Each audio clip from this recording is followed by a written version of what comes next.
when is it time for you to hit panic mode? When is it time? If we are, I don't know, relegation spots.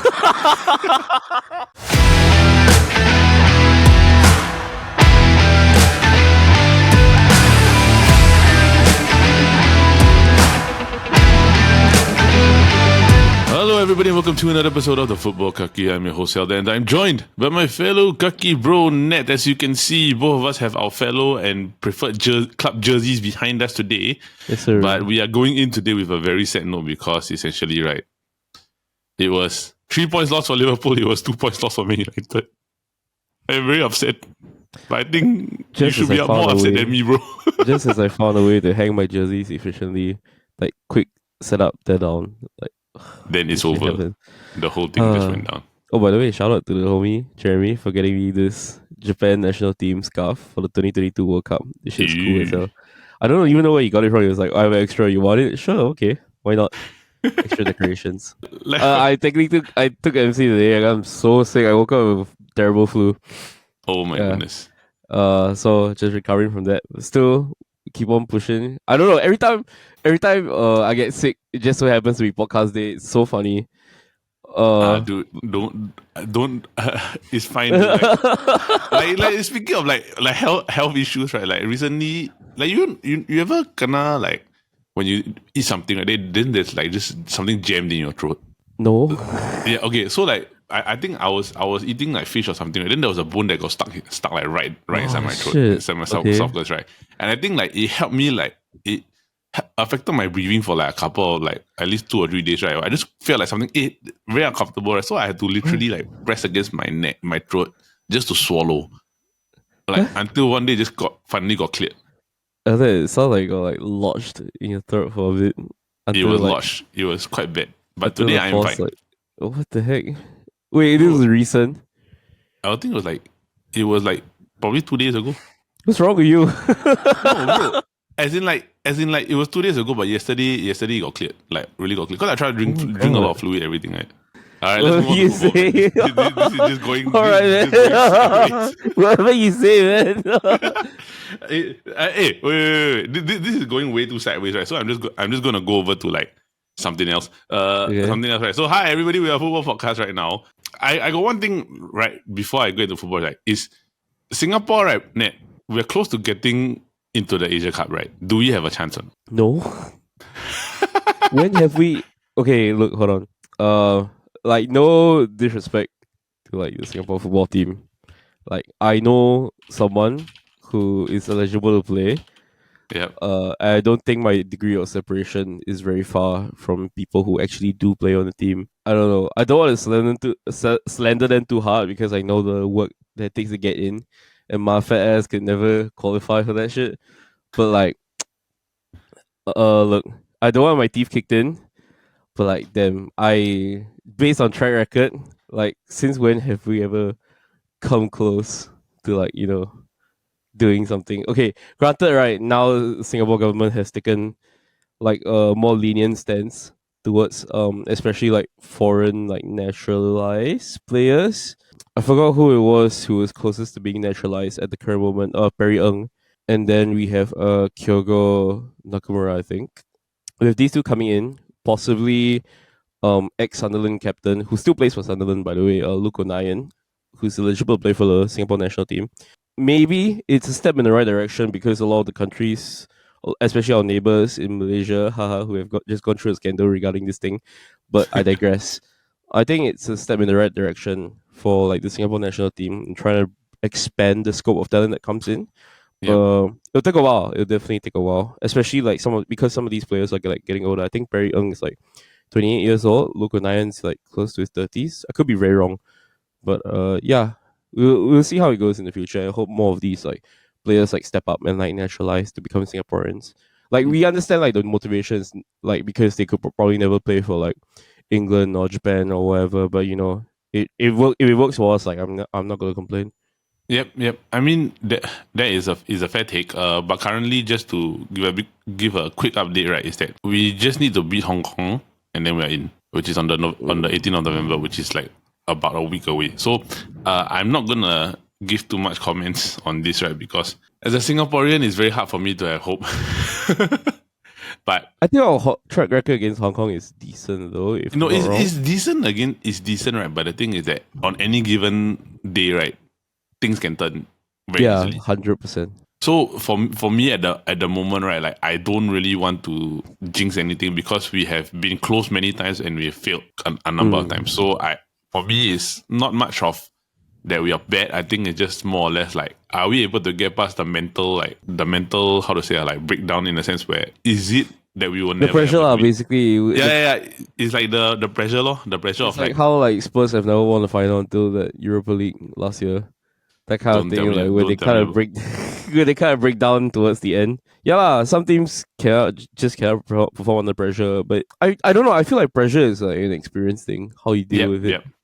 So the more you get into these situations, the better you sort of deal with it because you sort of know what to do in those situations. But it remains to be seen whether we can actually qualify. I'm not gonna make any predictions because I don't want to jinx it. If we do get any, good for us. If we don't, then oh well. Yeah, we shall see. We shall see. So we are a football podcast. We are going to talk about the EPL this week, and there are a few large stories, predominantly the fact that City beat Liverpool 3-0. There was hope. Now it's all gone. Like totally gone away. There were some controversial calls which we will talk about.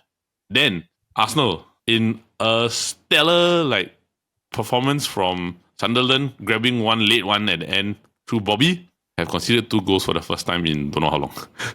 And I think Sunderland's the only club that scored more than 1 goal against Arsenal the entire season. Actually, now that I think about it, you're not wrong. Sunderland's the only club. They're the only one that did it, right? And then we'll run off with a quick one on Manchester United because essentially we threw that one away. I was very upset. So let's talk about Liverpool and Manchester City. Now, before we get into today's episode, a special word from our sponsor. Episode of the Chit podcast is brought to you by SG Watch Hub, Singapore's one-stop platform for all things watches. Whether you are buying, selling, or just obsessed with timepieces, SG Watch Hub connects you with trusted sellers, retailers, and collectors so you can find that perfect piece for your wrist. But it's not just a marketplace. SG Watch Hub also offers a full range of services from repairs, polishing, and strap replacements to protective films, watch winders, and authentication services, making sure your watch is always in top shape and 100% authentic. They also work with featured vendors like Goodman Luxury, Singapore's premier watch retailer and the go-to destination for high-end timepieces from Rolex, Audemars Piguet, Patek Philippe, and more. Beyond luxury retail,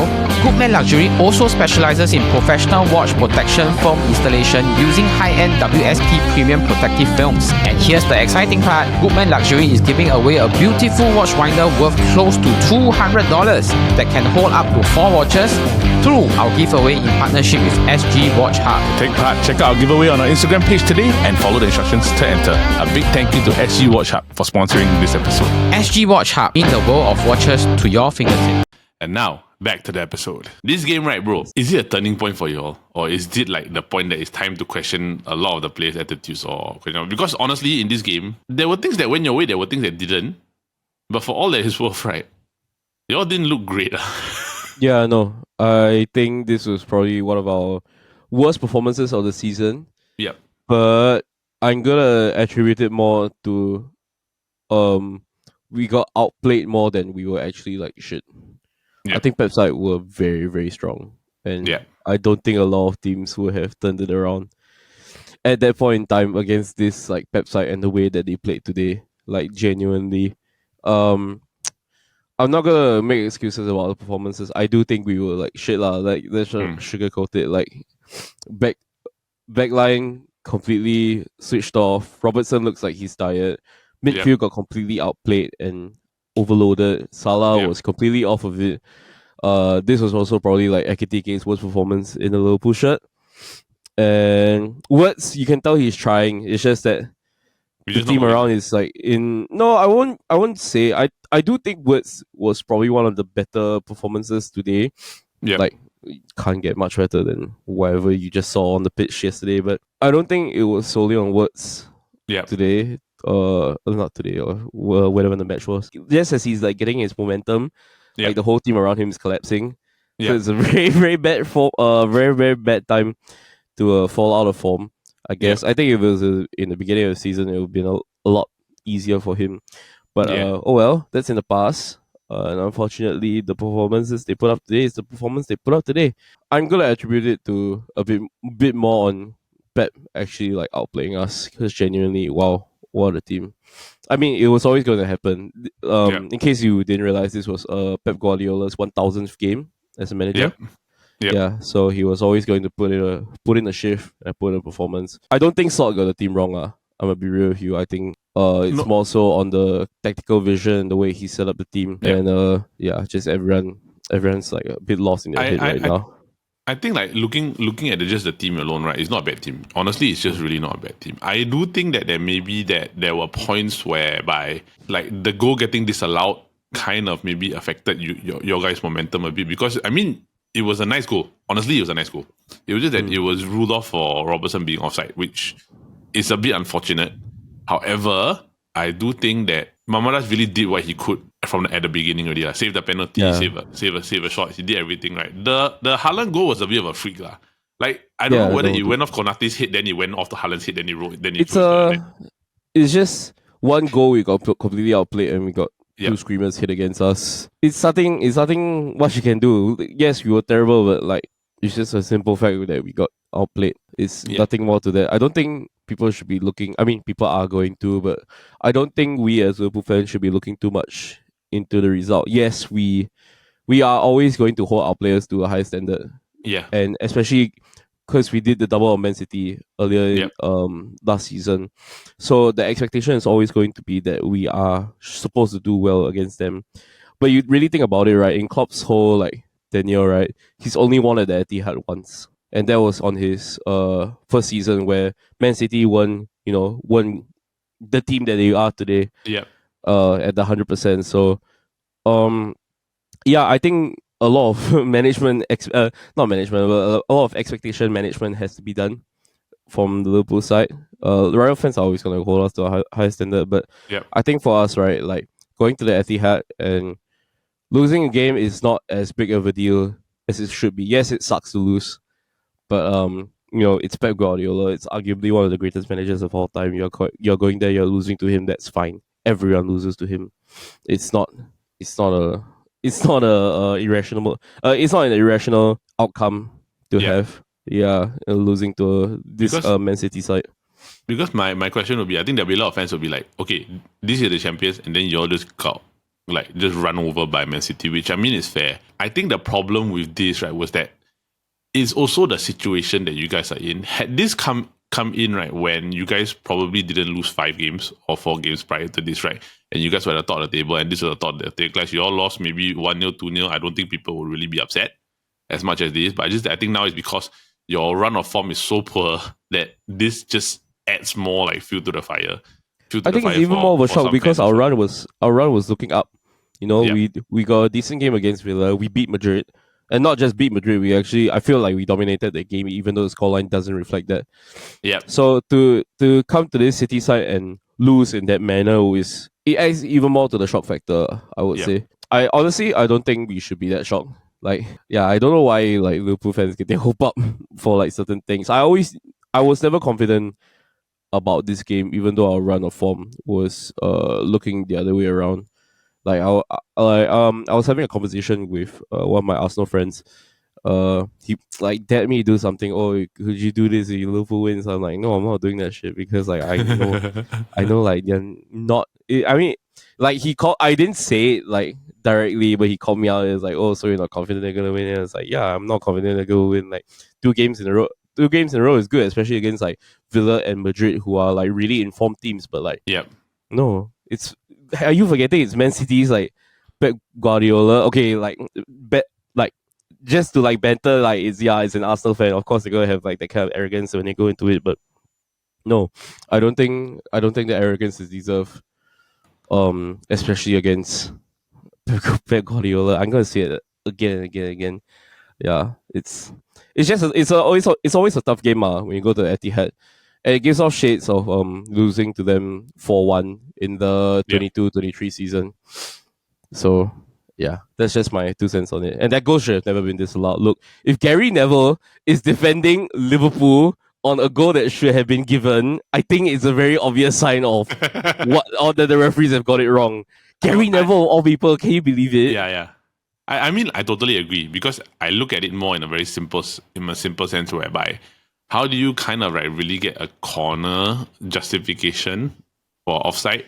But I mean, maybe I'm wrong, maybe I'm right. But to me, I don't really think that's the matter. I think the matter now is that more or less because I know what it's like as former champions, right, to kind of see this play out in front of my own eyes because it happened to United in 2012, going to 2013 when Moyes took over, and it was basically you went first and then we finished 9th, and we had more than 10 losses that season. So I've seen this before and I kind of empathize.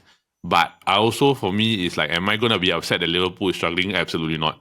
To be really frank, I don't think Slot with his current group knows what's his best 11 because there's so many variables in play. Like yesterday, Isak didn't play. Yeah, so it's if Ekatike wasn't playing well, why not maybe give Isak a shot? But I don't really understand what was the problems there. I mean, words. I empathize with him because after seeing some videos and watching, right, it's the ball's just not getting passed to him when he's in good position to score.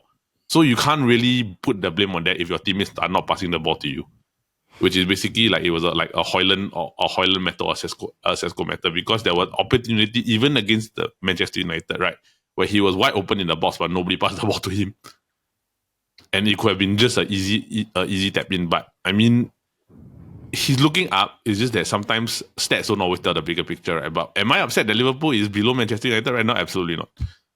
Let's just be frank, right? And we are literally same goal difference. The only difference is that we have scored one more goal than y'all, and we have conceded one more goal than y'all. Okay, so the Isak thing I completely understand. Isak is coming off a fresh injury, and before last season, Isak was known to be extremely injury prone, which is why I wasn't 100% on the news when he was announced that he was coming to us. Yes, I was happy, for sure. One of the most informed strikers of last season had chose to come to Liverpool, but his injury record speaks for itself. He's always had problems when he was coming to Liverpool, so I think it was just more on Arne Slot trying to manage his minutes a bit more. As a desperate option, sure, but as much as he could afford to, I don't think he wanted to worsen Isak's injury. So it's more it's a deliberate decision to basically remove him from the equation so that he doesn't get injured, and then I lose a striker long term. Yeah, pretty much. The only way Isak would have genuinely gone on is if Ekitike got injured and his next order of business was probably put on Keza or something. Yep. If that were to happen, and if Keza or Salah or one of the other attackers went off, then fine. Yeah, no choice. You gotta put Isak in because if not, you have no attacking threat. So I think that was the whole rationale behind it. But yeah, otherwise, it is what it is. We move on. We just gotta wait until the international break to be over, and then we'll see what happens. Okay, then for the rest of the season. Just to close it off, right? When is it time for you to hit panic mode? When is it time? If we are, I don't know, relegation spots. Basically, Man United last year lah. Yeah, pretty much. I don't want to say if I don't think we're gonna hit, because never say never. I always like to say in this podcast, stranger things have happened. Yeah. But I don't know. I'm not gonna panic. Honestly, I'm not in the mood to panic. I'm not going to go into full panic mode right now. I feel more indifference to this team rather than anger, because I know this team can be good. So statistically speaking, right, this team should be performing. I've never been FSG out. Yeah. I don't think I ever will be FSG out, because the way that they've approached it, their transfers, how they handle the business side of football, how they've handled, bringing Liverpool to the level where they should be at. Yep. I'm never going to turn on them. Even after Klopp leaves, bring back Michael Edwards and assembling this super team of sporting directors and staff and whatnot, I think it's very, very good on their part. I'm never going to turn on them, because the way that they handled their business actually sort of inspired my career choices in my real life. Okay, but that's a bit personal. So I don't think I'm ever going to hit a point where I'm going to panic with an underperforming Liverpool team. Understand? Because if I were to put my like full faith in owners and of course the manager into what they're doing, I should have like no issues with like a thieving period. Because if they are so data driven to the point where they are so sure to be spending 130, 115 million on signings, then I'm just let them do their job and just like, have the manager fix whatever the hell is going on right now. I'm not on a sort out. I'm on a sort. Please fix this. Understood. I am not Emirates out because I'm more like the players suck. But moving on, I will bring that a bit later on. We're gonna move on to Arsenal and Sunderland at the Stadium of Light. Sunderland are the only club currently at the moment to score 2 goals against Arsenal, the reigning league leaders, the current league leaders, right? After Bobby scores a last-minute goal in stoppage time. What a goal it was! Zlatan and Haaland style karate kick goal. Exactly. What a goal it was. Karate kick goal, right? Which basically Arsenal players were like saying, "Hey, the foot was too high. Bro." Gabriel jumped downwards in a diving position to get there, right? But Gabriel should have gotten a yellow for that. Not gonna lie. Yep. But at the end of the day, Arsenal still top, and they did score some very nice goals. But I think this speaks more towards Sunderland's character overall because they were willing to go fight all the way just to get a point at home lah. And I don't know whether you saw. Do you see Troop's reaction to the goal? Of course I did. Of course I did. It came on my TikTok. You're marking on the box. You're too deep, man. I mean, he wasn't wrong. He's not wrong. But I mean, like, dude, like, as much as we want to say, like, Sunderland's been a surprise, like, which they are, they took the lead first. Arsenal did put in a decent Arsenal performance, but they're not going to score, like, 4 or 5 goals a game on a regular basis. I think 2 was probably the top good enough, and the Trossard goal is nice, though. Yeah, agreed. Look, I think Arsenal came up with a strategy where they plan to concede less goals than they actually, like, score. I think that's their basis of strategy where they're not gonna get a lot of goals, even though they're attacking firepower, right? On paper, right, should be very, very good. Because you got Gyökeres, you got Saka, you got Eze, and then you got either Martinelli or you got Trossard on the left. Yep. So on paper, the attackers should be pretty good, but right now it feels like they're relying more on their defense to win them games, which is a fair strategy. It's not wrong. Done well for them strategy. so far. It's really not bad strategy. But if a team figures out how to score more goals than you, then you're in trouble. If your defense fails you a defensive lap, then you're in trouble. Yep. Which basically is what happened in this game. Because let's be really frank, both goals were just more like a bouncing ball that was in the air that they couldn't clear, and it just fell to a Sunderland player that just put it in the back of the net. Yeah. It was a case of, I would say not a case of Sunderland being better than Arsenal. I would just say it's a case of Sunderland taking the chances that was available to them at that particular point in time. And boy, did they take it. Oh my goodness.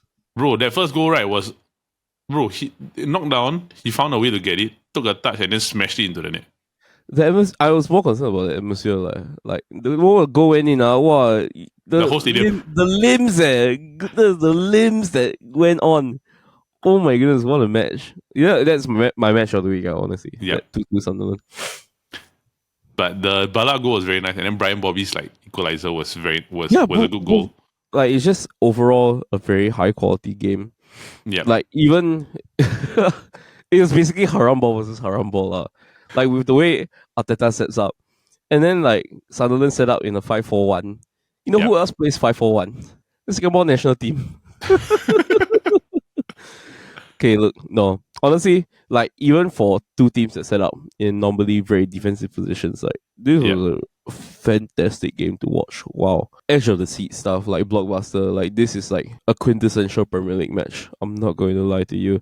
I'm a bit less surprised Arsenal conceded. I'm more surprised Sunderland scored, if that makes sense to you. I get it. This Sunderland team is damn scary, I get exactly what you mean, right? Because I look at it more towards of the teams that they have played over the first 11 games, right? This is the last team that you would think that will be the one that will actually score more than one. Right.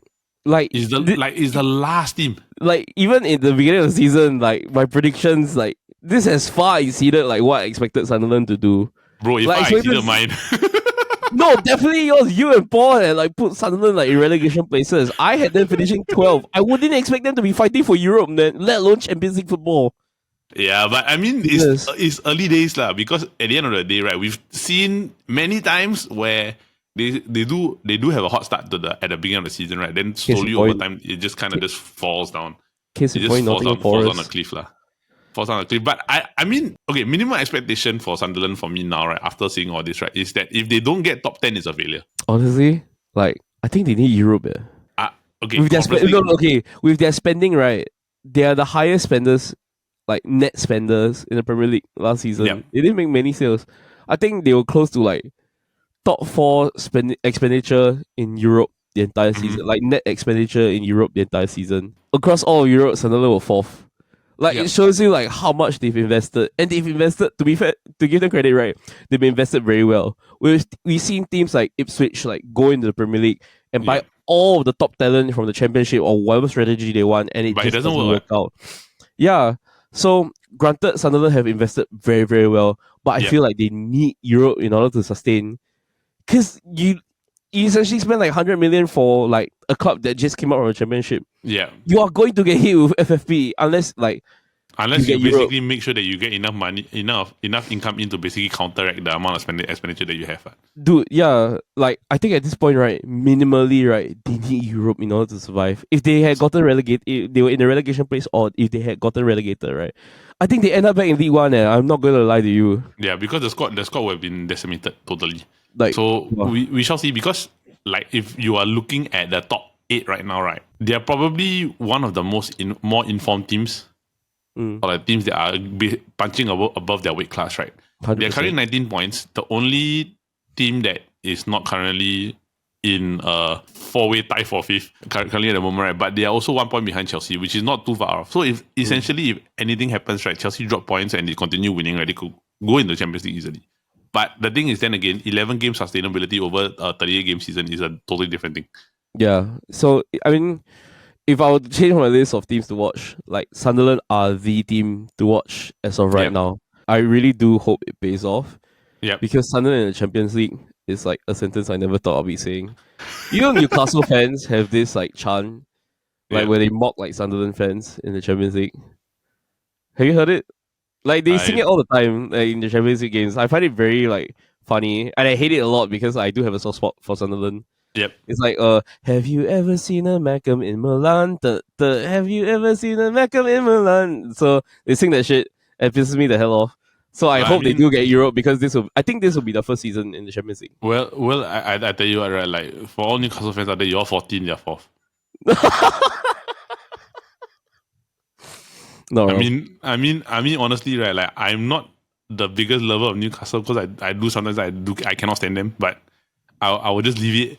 I'll just leave it there, because at the end of the day, they are 7 points ahead of you and 10 positions above you. So there's not much you can actually say to Sunderland if you're on Newcastle. We'll see how it goes. We'll see how it goes. I genuinely hope Sunderland come out on top this season. I would love to see them in Europe, man. I mean, we shall see. That'll be a football miracle. The last great football miracle I witnessed was Leicester winning the league.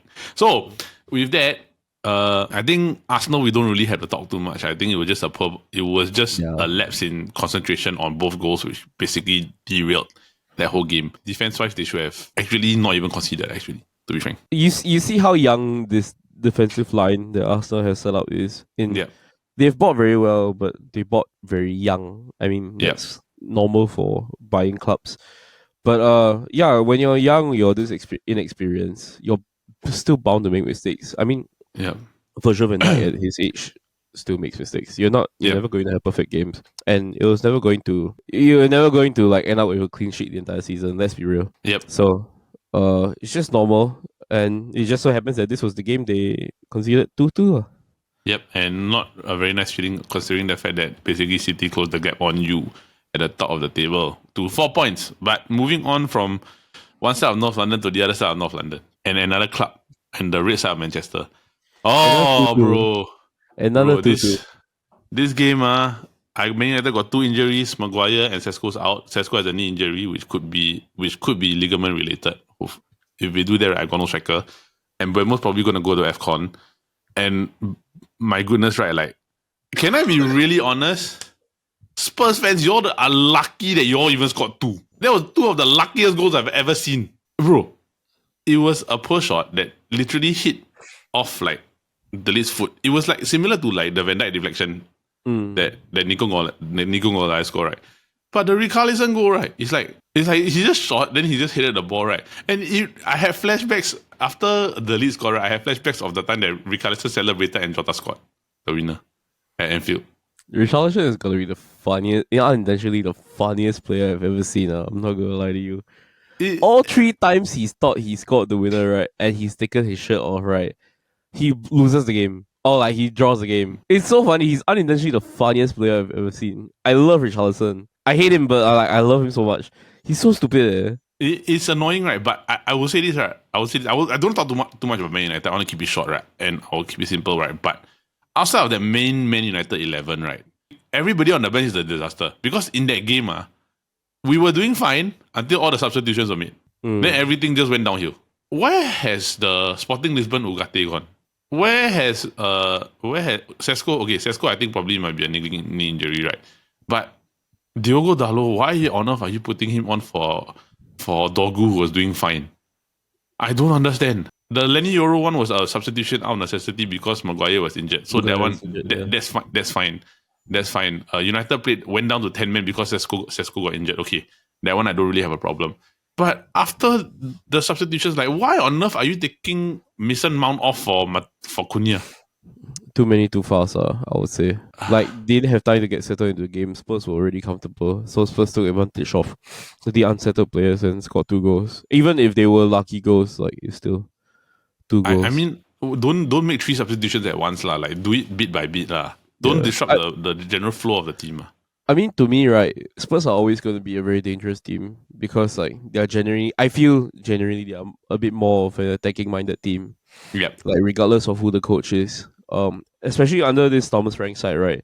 You can say they're not performing well. What you cannot say is they don't score goals. Yep. Yeah. I think regardless, right, Spurs has always got to be regarded as a threat on goal, regardless of how well you're doing in the game. Like, you cannot take out the fact that, they're going to try and pull one past you. Yep. But to be frank, Man United's track record against Spurs in recent times is not the best. I mean, it's not good, but speaking of the goals, right, United and Spurs have the same amount of goals scored. Oh. That's pretty sad, actually. So just FYI, right? And among the top 8, right, Spurs and United, outside of the top 3, Spurs and United are actually the highest goal scoring. So the only difference is that Spurs have conceded lesser goals than Man United. Yeah. But our record is the same: 5 wins, 3 draws, 3 loss. We should have won this game. It should have been 3 points instead of 1, and we should have been in 4th. But then again, Man United being Man United, right? It's just that lapse in concentration for that 5 minutes. Look, man, at least we got that last minute winner, so there's some consolation to get out of it. Yes, you should have. I mean, you got a last minute equalizer, so there's some consolation out of it. At least you're not going like empty-handed. You know what I'm saying? Yeah, it sucks, but like, better than nothing. At least like you didn't let Richarlison have the last laugh. Can you imagine? I will say this, right? If you notice, guess who was the player standing on the line when the lead scored? Richarlison. Yeah.